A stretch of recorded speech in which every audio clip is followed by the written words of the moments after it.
Princípio da objetivação. Há 9 anos, propus 2 princípios gerais que formam a base do método científico: o princípio da compreensibilidade da natureza e o princípio da objetivação. Desde então, voltei a esse tema vez por outra. A última vez em meu pequeno livro Nature and the Greeks, desejo abordar aqui em detalhe o segundo, a objetivação. Antes de dizer o que entendo por isso, gostaria de afastar um possível mal-entendido, embora ache que o evitei desde o nascedouro. É simplesmente isto. Algumas pessoas pareceram achar que minha intenção era estabelecer os princípios fundamentais que deveriam estar na base do método científico, ou pelo menos que estivessem justa e legitimamente na base da ciência e que deveriam ser mantidos a todo custo. Longe disso. Só defendi e defendo que estão, e, aliás, como herança dos antigos gregos, de quem derivaram toda a nossa ciência e o pensamento científico ocidental. O mal-entendido não se prende muito. Quando se ouve um cientista pronunciar os princípios básicos da ciência, enfatizando 2 deles como particularmente fundamentais há muito estabelecidos, é natural pensar que ele é, no mínimo, fortemente favorável a eles e deseja impô-los. Mas, por um lado, vejam os senhores, a ciência nunca impõe nada, a ciência afirma. A ciência objetiva nada mais que criar afirmações verdadeiras e adequadas sobre o seu objeto. O cientista impõe somente 2 coisas, a saber, verdade e sinceridade, e ele as impõe sobre si mesmo e sobre os outros cientistas. No presente caso, o objeto é a própria ciência, como ela se desenvolveu, se transformou e é no presente, não como deveria ser ou deveria se desenvolver no futuro. Voltemos agora a esses 2 princípios. Quanto ao primeiro, que a natureza pode ser compreendida, direi aqui apenas algumas palavras. O mais surpreendente em relação a ele é que deve ser inventado, que foi inteiramente necessário inventá-lo. Ele vem da escola milésia dos fisiologoi. Desde então manteve-se intocado, embora talvez nem sempre incontaminado. A presente linha da física é possivelmente uma contaminação bem grave. O princípio da incerteza, a alegada ausência de conexão causal estrita na natureza, pode representar um passo para longe dele, um abandono parcial. Seria interessante discutir isso, mas decidi que discutiria aqui o outro princípio que chamei de objetivação. Por objetivação, estou-me referindo àquilo que também é frequentemente chamado de a hipótese do mundo real ao nosso redor. Defendo que equivale a uma certa simplificação que adotamos para dominar o problema infinitamente intrincado da natureza. Sem estar ciente dele e sem ser rigorosamente sistemático com ele, excluímos o sujeito cognoscente do domínio da natureza que nos esforçamos por entender. Retrocedemos para o papel de um espectador que não pertence ao mundo, o qual, por esse mesmo procedimento, torna-se um mundo objetivo. Esse dispositivo é revelado pelas 2 circunstâncias seguintes. Em primeiro lugar, meu próprio corpo, ao qual minha atividade mental está tão direta e intimamente vinculada, forma parte do objeto, o mundo real em torno de mim, que construo a partir de minhas sensações, percepções e memórias. Em segundo, os corpos de outras pessoas formam parte desse mundo objetivo. Bem, tenho ótimos motivos para acreditar que esses outros corpos também estão vinculados, ou são, por assim dizer, os assentos das esferas da consciência. Não tenho nenhuma dúvida razoável sobre a existência ou alguma espécie de realidade dessas outras esferas de consciência. Não obstante, não tenho qualquer acesso subjetivo direto a qualquer delas. Portanto, estou inclinado a tomá-las como algo objetivo, como parte constitutiva do mundo real ao meu redor. Além disso, por não haver nenhuma distinção entre eu mesmo e os outros, mas, pelo contrário, uma simetria plena para todas as finalidades e propósitos, concluo que eu mesmo faço parte desse mundo material real ao meu redor. Coloco, por assim dizer, meu próprio eu sensível, que havia construído esse mundo como um produto mental, de volta nele, com o pandemónio de consequências lógicas desastrosas que fluem da cadeia supracitada de conclusões erróneas. Iremos abordá-las uma a uma. Por ora, gostaria apenas de mencionar as 2 antinomias mais compíscuas devidas à nossa percepção do fato de que um quadro moderadamente satisfatório do mundo só foi alcançado pelo elevado preço de nos retirarmos a nós mesmos do quadro, decaindo para o papel de um observador desinteressado. As primeiras dessas antinomias é a surpresa de descobrir o nosso quadro do mundo incolor, frio, mudo. Cor e som, calor e frio são nossas sensações imediatas, não surpreende muito que estejam ausentes de um modelo de mundo do qual removemos nossa própria pessoa mental. A segunda é a nossa busca infrutífera do local onde nossa mente atua sobre a matéria ou vice-versa. Busca tão conhecida da honesta exploração de Sir Charles Sherrington, exposta de maneira magnífica em Man on His Nature. O mundo material só foi construído ao preço de retirar dele o eu, isto é, a mente. A mente não faz parte dele, obviamente, portanto, não pode atuar sobre ele nem sofrer a ação de nenhuma de suas partes. Isto foi enunciado por Spinoza numa sentença sucinta e clara. Desejo entrar em mais detalhes sobre alguns dos pontos que considerei importantes. Em primeiro lugar, gostaria de citar uma passagem do artigo de Carl Gustav Jung que me gratificou, pois ressalta o mesmo ponto num contexto bem diferente, embora de uma maneira fortemente ultrajante. Embora eu continue a considerar a remoção do sujeito cognoscente do quadro do mundo objetivo, o alto preço pago por uma imagem razoavelmente satisfatória, Jung dá um passo adiante e acusa-nos por pagarmos esse resgate que nos liberta de uma situação inextricavelmente difícil. Diz ele: toda a ciência, contudo, é uma função da alma, na qual todo o conhecimento está enraizado. A alma é o maior de todos os milagres cósmicos. É a conditio sine qua non do mundo como objeto. É extraordinariamente surpreendente que o mundo ocidental, com raríssimas exceções, pareça ter tão pequena percepção de que assim o seja. A torrente de objetos externos de conhecimento fez que o sujeito de todo o conhecimento se retirasse para o segundo plano, muitas vezes para uma aparente inexistência.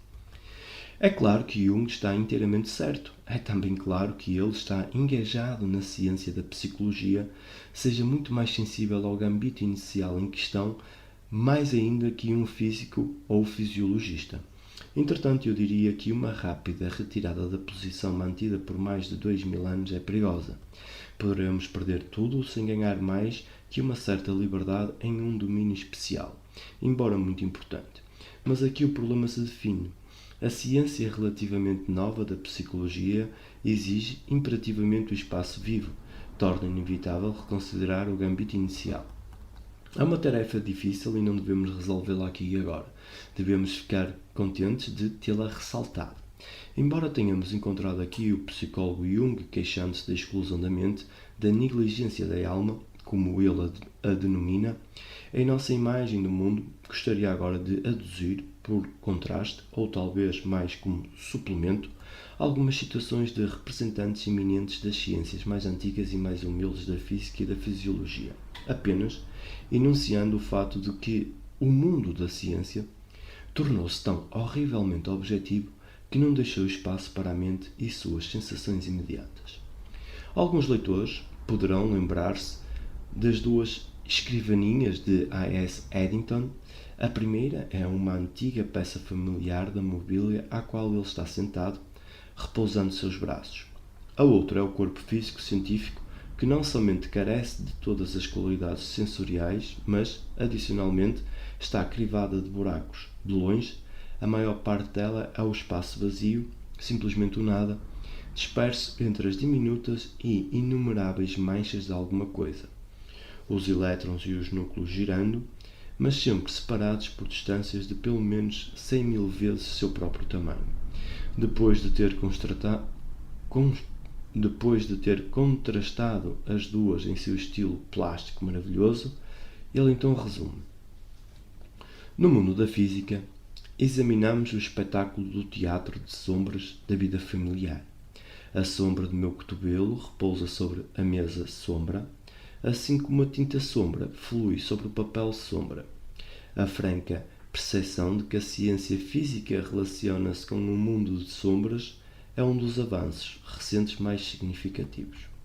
Demócrito de Abdera e mesmo antes, mas não estávamos cientes disso, achávamos que estávamos lidando com o próprio mundo.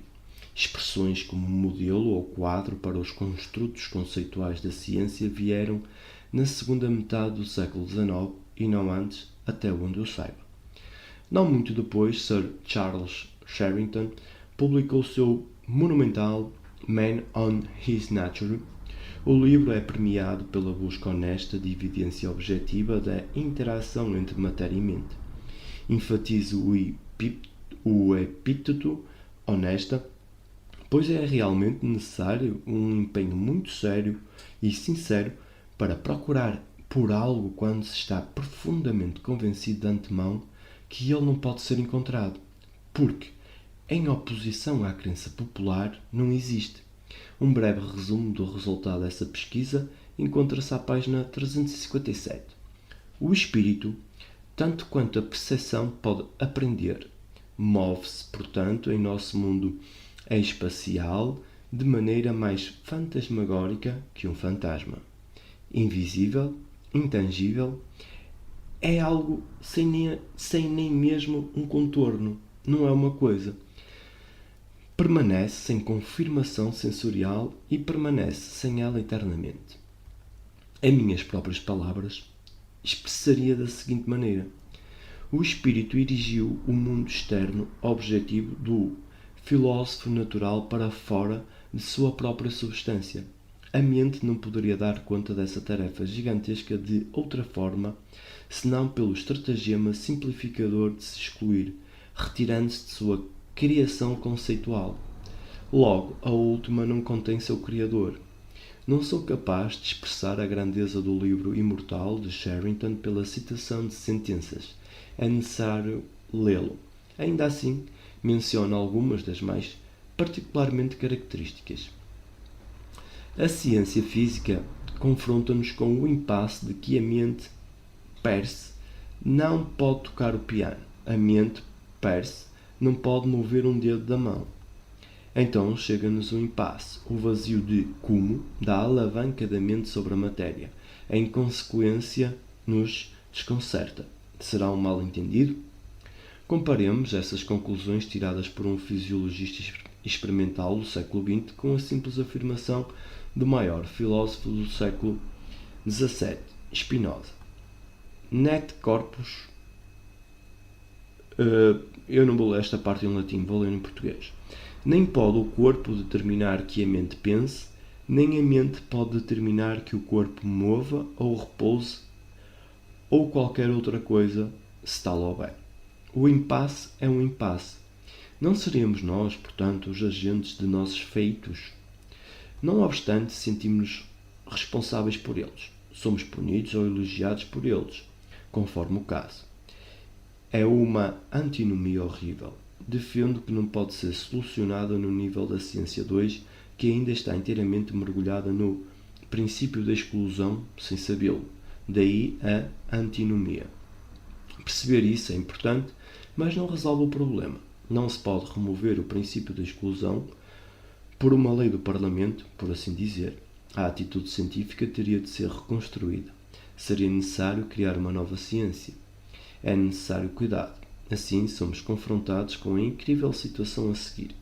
Embora a substância de que nosso quadro do mundo é construído seja produzida exclusivamente a partir dos órgãos do sentido como órgãos da mente, de tal forma que o quadro do mundo de todo o homem seja e sempre permaneça um construto de sua mente e não se possa comprovar que tenha qualquer outra existência. Ainda assim, a própria mente consciente permanece uma estranha dentro desse construto.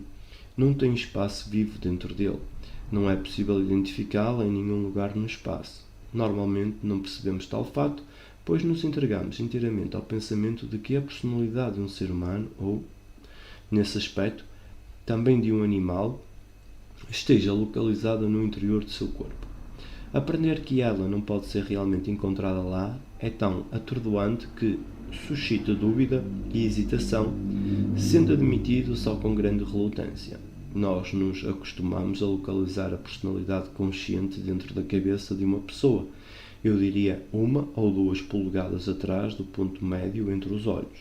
Dali, ela nos dá, conforme o caso, compreensão, amor ou ternura, ou olhares suspeitos ou raivosos. Eu me pergunto se alguém alguma vez reparou que o olho é o único órgão dos sentidos cujo caráter puramente receptivo não conseguimos reconhecer no pensamento ingênuo.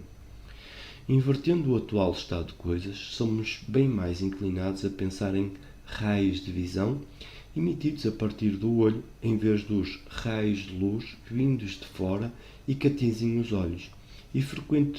É frequente encontrarmos tal raio de visão representando num desenho, num texto cómico ou mesmo em alguns esboços esquemáticos mais antigos, cuja finalidade era ilustrar um instrumento ou lei óptica, uma linha pontilhada e emergindo do olho e apontando para o objeto, com a direção sendo indicada por uma seta na extremidade.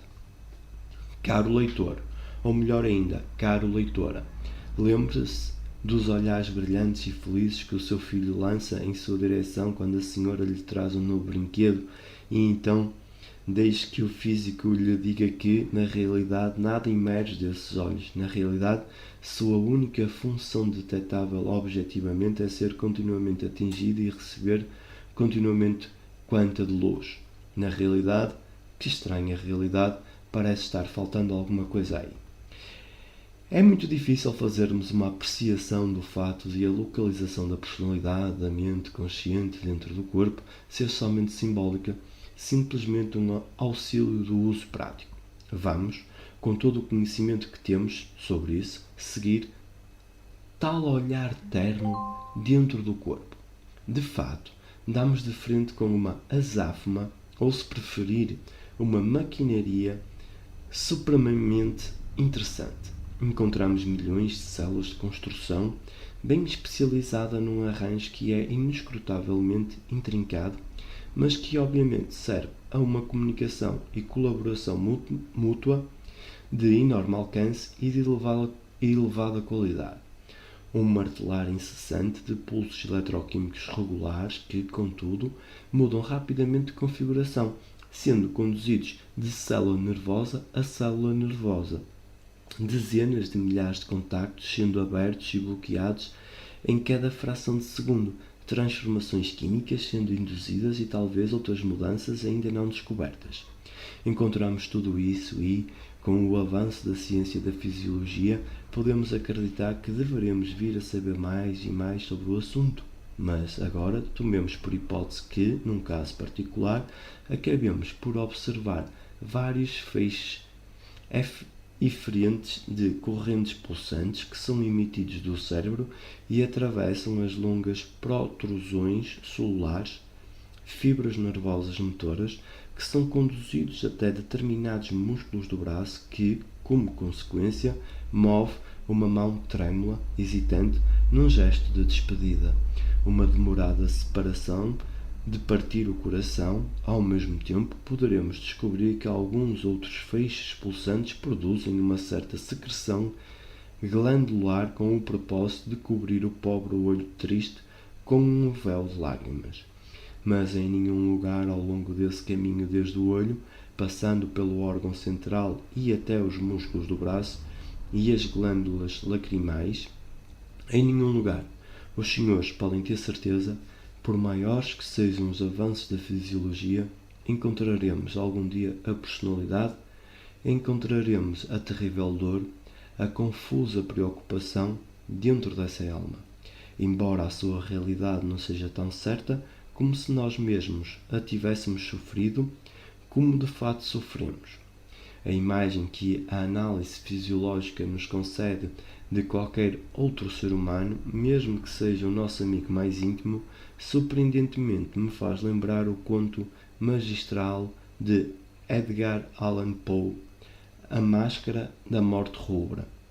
Um príncipezinho e seu séquito se retiraram para um castelo isolado para escapar da pestilência da morte rubra que asola o país. Depois de cerca de uma semana de isolamento, organiza um grande banquete dançante com fantasias e máscaras. Uma das máscaras, alta, cobrindo tudo, toda em vermelho, alegoricamente a peste, provoca um estremecimento em todos, tanto pela insensatez da escolha, como pela suspeita de que poderia ser um intruso. Finalmente, um ousado jovem se aproxima da máscara rubra e, com um gesto súbito, arranca o véu e o adorno de cabeça. Está vazia.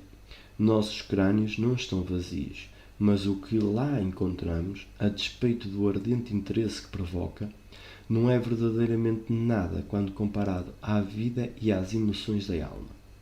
Tornar-se ciente disso pode, num primeiro momento, ser desconcertante.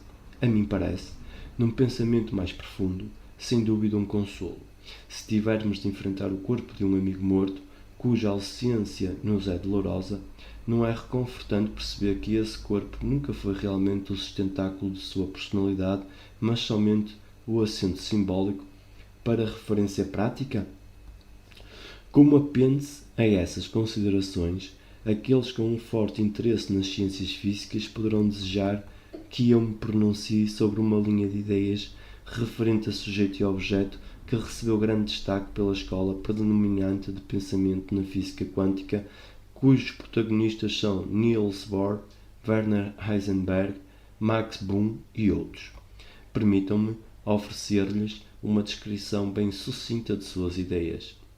É mais ou menos o seguinte: não podemos fazer nenhuma afirmação factual sobre um dado objeto natural ou sistema físico sem entrar em contacto com ele. Esse contacto é uma verdadeira interação física, mesmo que consista somente em nosso olhar o objeto. Este último deverá ser atingido por raios luminosos e refleti-los dentro do olho ou em algum instrumento de observação. Não se pode obter qualquer conhecimento sobre um objeto e, ao mesmo tempo, deixá-lo estritamente isolado. A teoria prossegue sustentando que essa perturbação não é irrelevante nem completamente perscrutável. Assim, depois de certo número de observações trabalhosas, o objeto é deixado num estado do qual algumas características, as últimas observadas, são conhecidas, mas outras, aquelas que sofreram a interferência da última observação, não são conhecidas ou não conhecidas com precisão. Esse estado de coisas é oferecido como uma explicação de porque nunca é possível nenhuma descrição completa e sem lacunas de qualquer objeto físico. Se isso tiver de ser dado como certo, e possivelmente tem, então desafia abertamente o princípio da compreensibilidade da natureza. Tal coisa não é, por si só, um opróbrio. Eu lhes disse, no início, que meus dois princípios não têm como objetivo estar sujeitos à ciência, que só expressam aquilo que realmente mantivemos na ciência física durante muitos e muitos séculos e que não é fácil de ser mudado. Pessoalmente, não tenho certeza de que o nosso conhecimento presente justifique a mudança. Considero possível que nossos modelos possam ser modificados de tal maneira que não exibam em nenhum momento propriedades que não possam ser, em princípio, observadas simultaneamente. Modelos mais pobres nas propriedades simultâneas, mas mais ricos na adaptabilidade a mudanças no ambiente. Contudo, essa é uma questão interna da física, não para ser decidida aqui e agora. Mas a partir da teoria, como explicada antes, a partir da interferência inevitável e inescrutável dos dispositivos de medição sobre o objeto sob observação, as consequências sublimes de uma natureza epistemológica foram puxadas e trazidas para o primeiro plano no tocante à relação entre sujeito e objeto. Afirma-se que as recentes descobertas na física avançaram até à misteriosa fronteira entre o sujeito e o objeto. Essa fronteira, assim nos dizem, não é uma fronteira nítida de fato. Somos levados a entender que nunca observamos um objeto sem que ele seja modificado ou tingido por nossa própria atividade ao observá-lo. Somos levados a entender que, sob o impacto de nossos refinados métodos de observação e de pensamento sobre os resultados dos nossos experimentos, aquela misteriosa fronteira entre sujeito e objeto foi derrubada. Para criticar essas contendas, permitam que eu aceite inicialmente a distinção ou discriminação entre objeto e sujeito consagrada pelo tempo que muitos pensadores dos tempos antigos aceitaram e que nos tempos recentes ainda a aceitam. Entre os filósofos que a aceitaram, desde Demócrito de Abdera até o velho homem de Königsberg, houve poucos, tanto que não enfatizaram que todas as nossas sensações, percepções e observações têm um forte matiz pessoal, subjetivo e que não transmitem a natureza da coisa em si, para usar o termo de Kant. Embora alguns desses pensadores possam ter em mente somente uma distorção mais ou menos forte ou discreta, Kant nos incutiu uma completa resignação, nunca saber nada de fato sobre as coisas em si. Assim, a ideia de subjetividade, ao que tudo indica, é bem antiga e familiar. O que é novo no cenário atual é o seguinte, que não somente as impressões que obtemos no nosso ambiente dependeriam em grande parte da natureza e do estado contingente de nosso sensório, mas, inversamente, o próprio ambiente que desejamos aprender é modificado por nós notavelmente pelos dispositivos que estabelecemos para observá-lo. Talvez isso seja assim e, até certo ponto, certamente é. Pode ser que, a partir das leis recém-descobertas da física quântica, essa modificação não possa ser reduzida abaixo de certos limites bem averiguados. Ainda assim, gostaria de não denominá-la uma influência direta do sujeito sobre o objeto, pois o sujeito, se tanto, é a coisa que sente e pensa. As sensações e pensamentos não pertencem ao mundo de energia, não podem produzir nenhuma alteração neste mundo de energia, tal como conhecemos a partir de Spinoza e de Sir Charles Jarrington. Tudo isso foi dito do ponto de vista de que aceitamos a discriminação consagrada pelo tempo entre sujeito e objeto. Embora tenhamos de aceitá-la na vida cotidiana para referência prática, devemos, acredito eu, abandoná-la no pensamento filosófico. Sua rígida consequência lógica foi revelada por Kant, a ideia sublime, conquanto vazia, da coisa em si, sobre a qual nunca saberemos nada. São os mesmos elementos que vão compor a minha mente e o mundo. Tal situação é igual para toda a mente e seu mundo, a despeito da insondável abundância das referências cruzadas entre eles. O mundo me é dado somente uma vez, não uma vez como existente e outra vez como percebido. Sujeito e objeto são apenas um. Não se pode dizer que a barreira entre eles foi derrubada como resultado da experiência recente nas ciências físicas, pois essa barreira não existe. O paradoxo aritmético, a unicidade da mente. O motivo pelo qual o nosso ego sensível, perceptivo e pensante não se encontra em nenhum lugar dentro de nossa imagem científica do mundo pode ser facilmente exposto em 8 palavras. Porque ele próprio é essa imagem do mundo. É idêntico ao todo e, portanto, não pode estar contido nele como sua parte. Mas, é claro, aqui colidimos com o paradoxo aritmético. Parece haver uma grande profusão desses egos conscientes e o mundo, contudo, é apenas um. Isso resulta da maneira pela qual o conceito de mundo se produz a si mesmo. Os vários domínios das consciências privadas são parcialmente coincidentes. A região comum a todos, onde todos eles são coincidentes, é a construção do mundo real ao nosso redor. Com tudo isso, resta um sentimento desconfortável, incitando perguntas como: será que o meu mundo é realmente igual ao seu?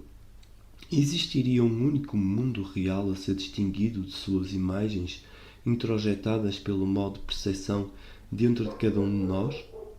Em caso afirmativo, seriam essas imagens semelhantes ao mundo real ou seria este último mundo em si talvez bem diferente daquele que percebemos? Tais perguntas são engenhosas, mas, em minha opinião, muito propensas a confundir a questão. Não têm respostas adequadas, todas são ou levam a antinomias que jorram de uma única fonte que denominei paradoxo aritmético. Os muitos egos conscientes de cujas experiências mentais é elaborado o único mundo.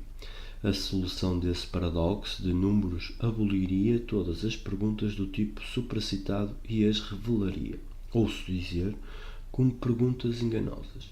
Existem duas saídas do paradoxo numérico, ambas parecendo um tanto lunáticas do ponto de vista do atual pensamento científico, baseado no pensamento grego e antigo e, portanto, inteiramente ocidental, Uma saída é a multiplicação do mundo na temível doutrina das mônadas de Leibniz.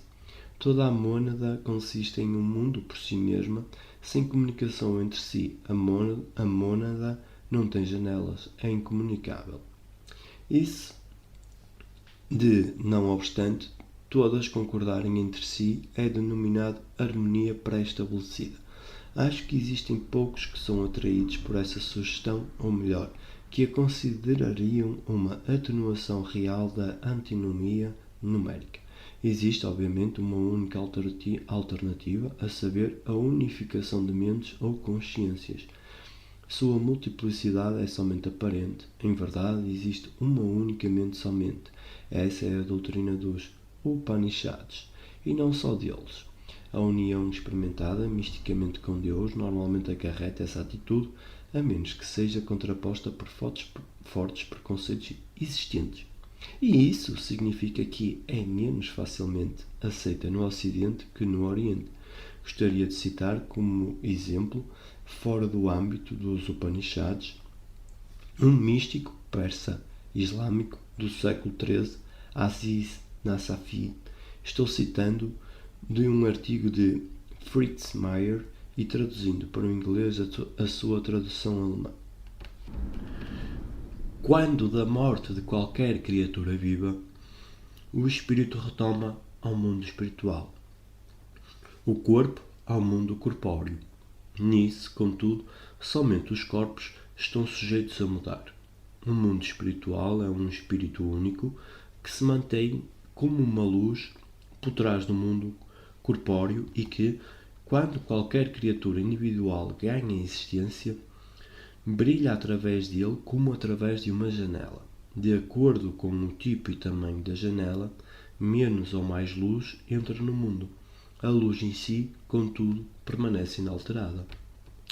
Há 10 anos, Aldous Huxley publicou um precioso volume que chamou de Perennial Philosophy, o que é uma antologia dos místicos dos mais variados períodos e dos mais variados povos. Abram-no onde desejarem e encontrarão diversas belas expressões de tipo semelhante.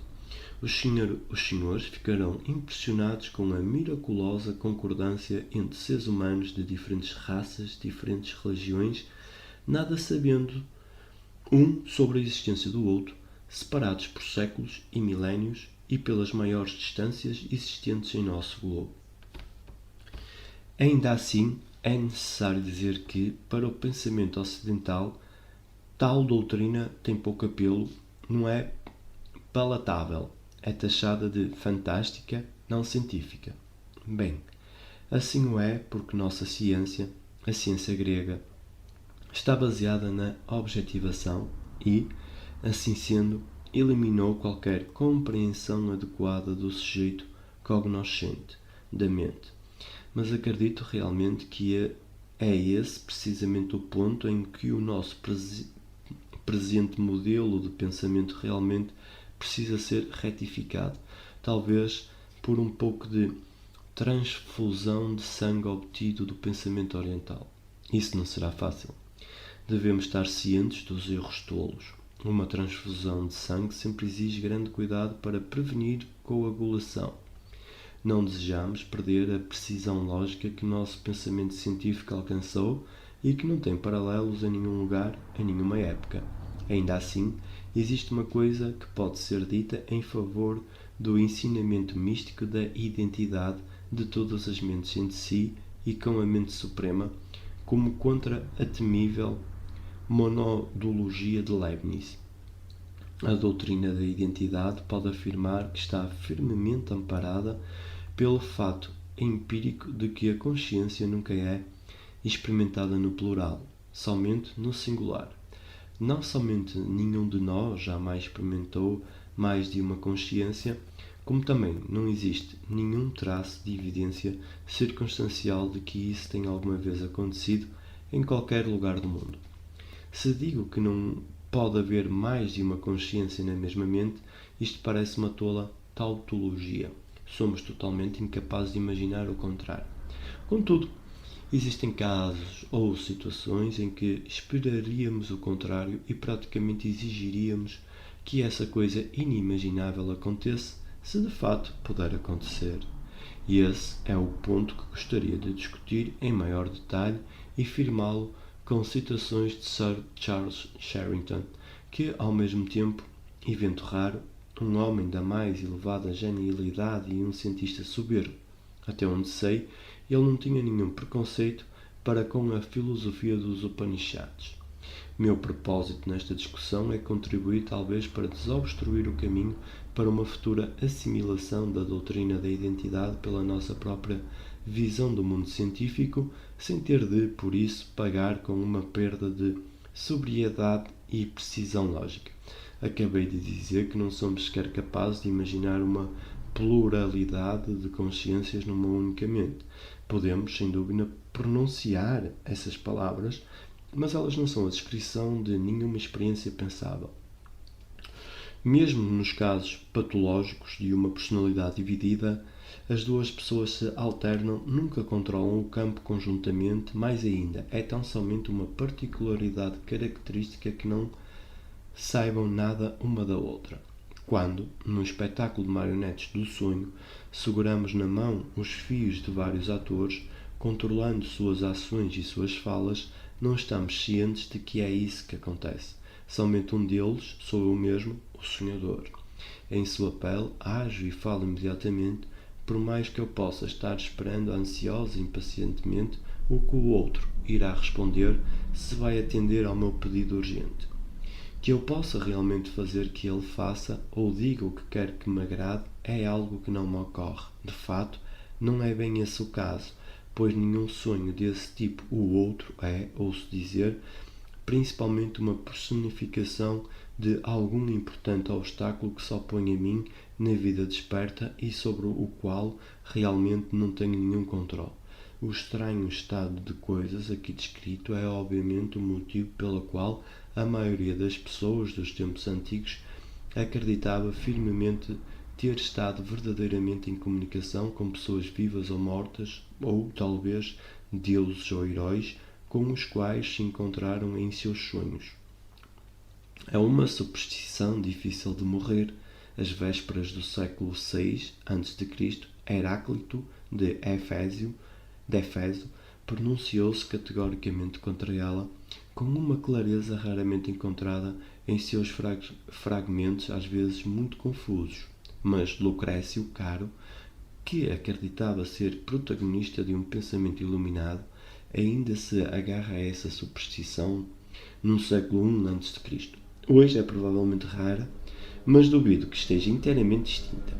Gostaria agora de abordar algo bem diferente. Acho totalmente impossível formar uma ideia sobre como, por exemplo, minha própria mente consciente, que sinto ser uma, deve ter-se originado pela integração das consciências das células, ou de algumas delas, que formam o meu corpo, ou sobre como é que, em cada momento de minha vida, ela deveria ser, por assim dizer, sua resultante.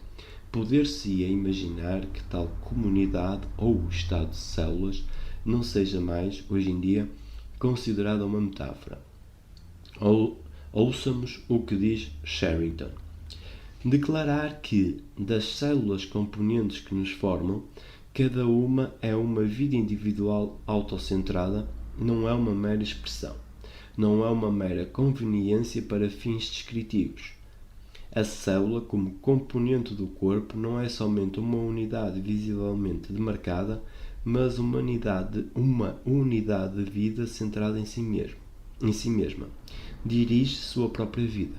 A célula é uma unidade de vida e nossa vida, que por sua vez é uma vida unitária, consiste totalmente de vidas celulares.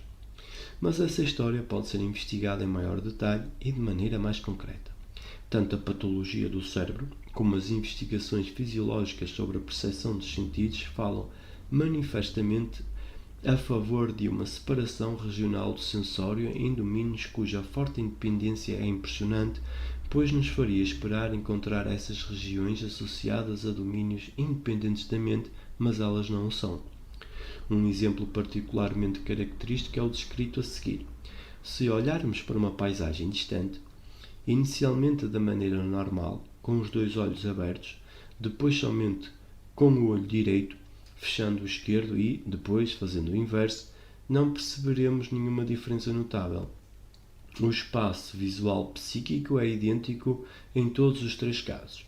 O motivo bem poderia ser que, partindo das terminações nervosas correspondentes na retina, o estímulo é transferido para o mesmo centro no cérebro em que a percepção é fabricada, exatamente como, por exemplo, em minha casa, a maçaneta da porta de entrada e aquela do quarto de minha esposa ativam a mesma campainha, situada acima da porta da cozinha. Essa seria a explicação mais fácil, mas está errada. Sherrington nos conta sobre experimentos muito interessantes sobre a frequência limiar da intermitência da luz. Tentarei fazer um relato bem sucinto. Pensem num farol em miniatura construído no laboratório e produzindo um grande número de clarões por segundo, digamos 40, 60, 80 ou 100. À medida que aumentamos a frequência dos clarões, a intermitência desaparece a partir de uma frequência bem definida, dependendo dos detalhes experimentais, e o espectador, que supomos esteja observando com os dois olhos da maneira normal, enxerga uma luz contínua. Digamos que essa frequência limiar seja de 60 vezes por segundo, nas circunstâncias dadas. Agora, num segundo experimento, sem que nada mais seja alterado, um dispositivo adequado permite que apenas o segundo de cada dois clarões atinja o olho direito, que apenas o primeiro de cada dois clarões atinja o olho esquerdo, de tal forma que cada olho receba apenas 30 clarões por segundo. Se os estímulos fossem conduzidos ao mesmo centro fisiológico, isso não deveria fazer nenhuma diferença. Se pressiono o botão da minha porta de entrada, digamos a cada 2 segundos, e minha esposa fizer o mesmo em seu quarto, mas alternando comigo, a campainha da cozinha soará a cada segundo, exatamente como se um de nós tivesse pressionado seu botão a cada segundo ou que ambos o tivéssemos feito sincronicamente a cada segundo. Contudo, no segundo experimento da intermitência, não é assim. 30 clarões para o olho direito somados aos 30 clarões que se alternam para o olho esquerdo estão longe de ser suficientes para remover a sensação de intermitência. O dobro da frequência é necessário para tal, ou seja, 60 para o direito, 60 para o esquerdo, se os dois olhos estiverem abertos. Gostaria de lhes fornecer a principal conclusão nas próprias palavras de Sherrington. Não é a conjunção espacial do mecanismo cerebral que combina os dois registros. E é mais como se as imagens do olho direito e do esquerdo fossem vistas, cada uma, por um de dois observadores e as mentes dos dois observadores fossem combinadas numa mente única.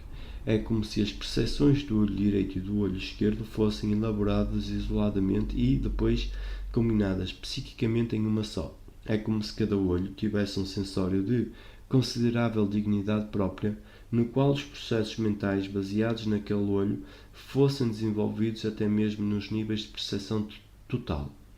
Isso equivaleria, em termos fisiológicos, a um subcérebro visual. Haveria dois de tais subcérebros, um para o olho direito e o outro para o esquerdo. A contemporaneidade da ação, mais que a união estrutural, parece fornecer sua colaboração mental. Isto é seguido por considerações bem gerais, das quais gostaria novamente de separar apenas as passagens mais características. Haveria, portanto, subcérebros quase independentes, baseados nas várias modalidades do sentido. No córtex, os velhos 5 sentidos, em lugar de estarem fundidos inextricavelmente um no outro e ainda mais submersos em um mecanismo de ordem superior, ainda precisam ser claramente descobertos e cada qual demarcado em sua esfera separada. Até que ponto seria a mente uma coleção de mentes perceptivas quase independentes, integradas psiquicamente em grande medida pela concorrência temporal da experiência? Quando se trata de uma questão de mente, o sistema nervoso não se integra pela centralização sobre uma célula pontifical. Pelo contrário, elabora uma democracia de milhões cuja unidade é uma célula, A vida concreta composta de subvidas revela, embora integrada, sua natureza aditiva e se declara um caso de diminutos focos de vida agindo conjuntamente. Quando, contudo, nos voltamos para a mente, não há nada disso. A célula nervosa isolada jamais é um cérebro em miniatura. A constituição celular do corpo não precisa, por nenhuma forma, ser originária da mente.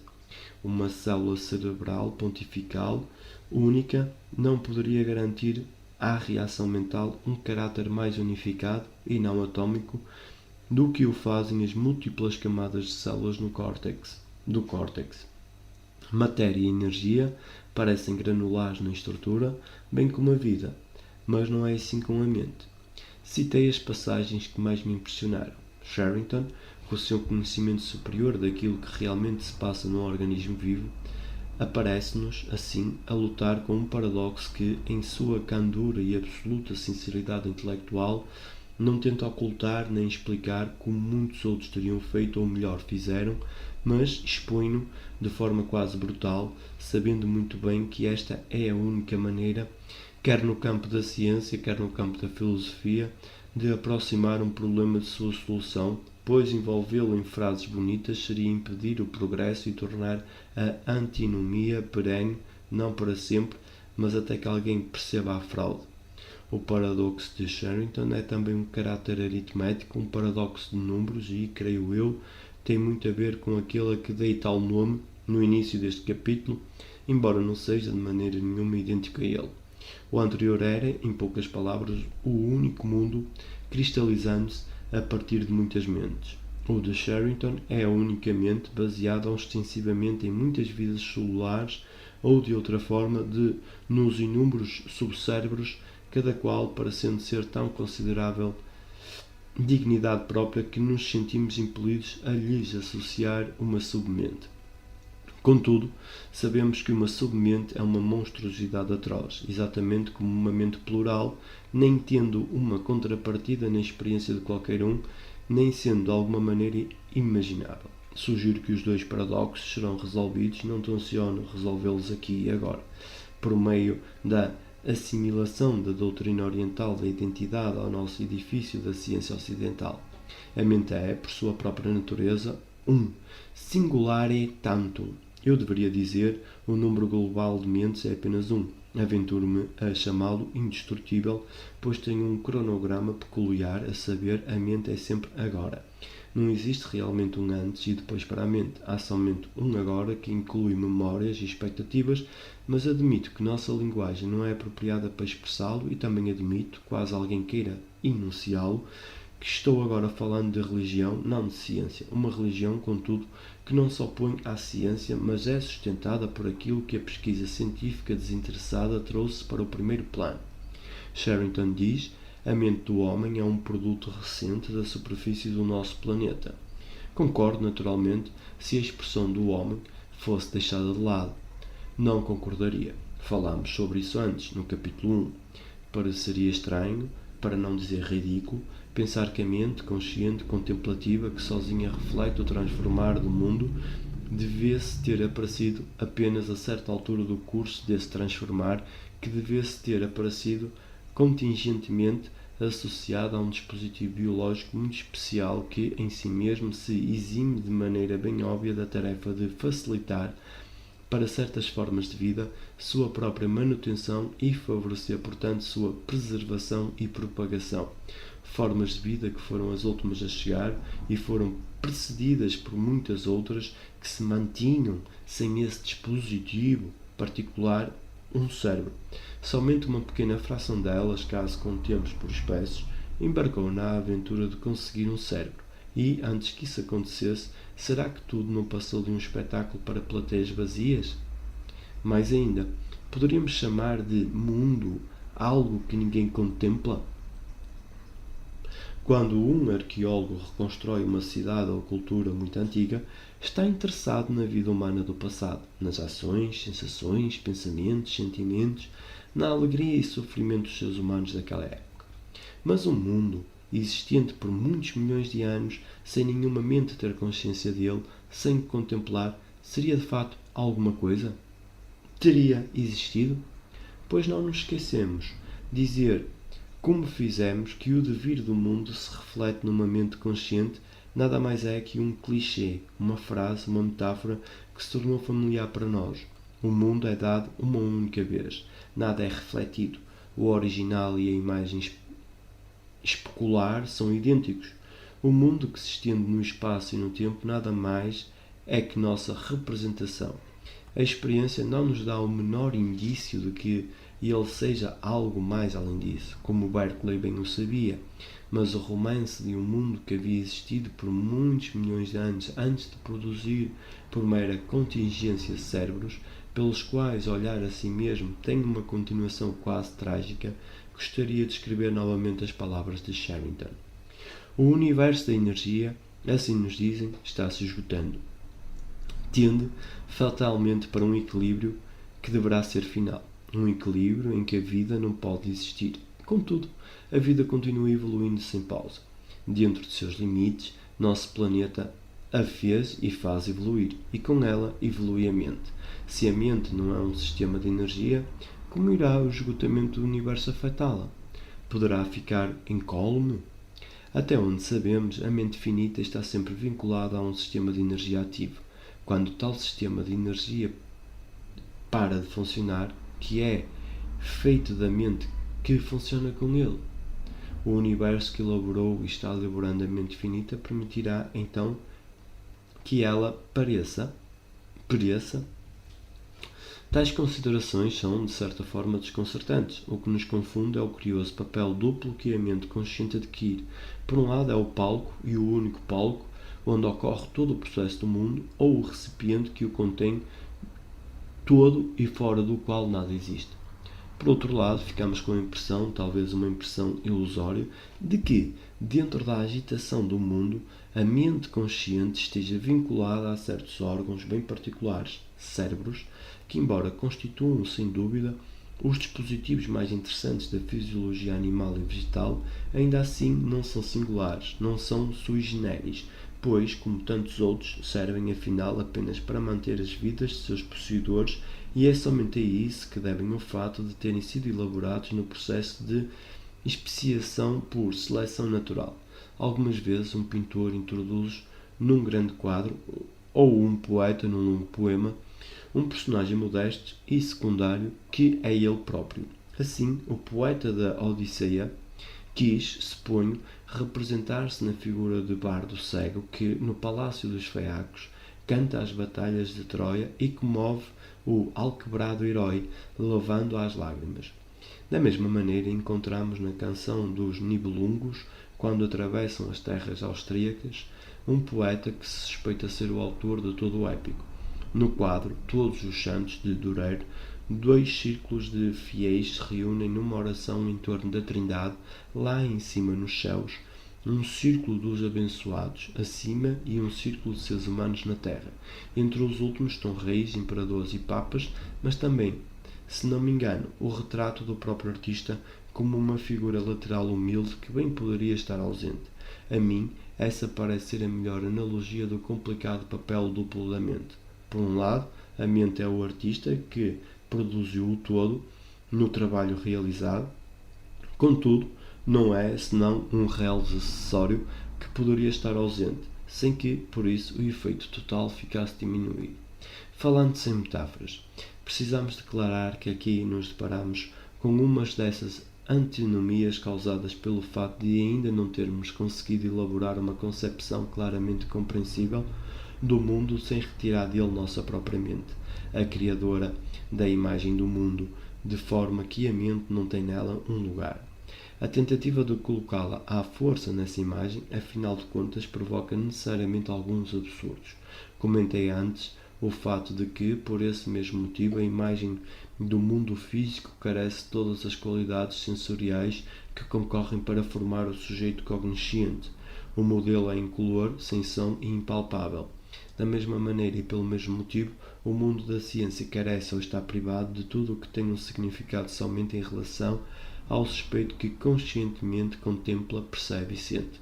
Refiro-me, em primeiro lugar, aos valores éticos e estéticos, quaisquer valores de qualquer espécie tudo o que se relaciona ao significado e objetivo de todo o espetáculo.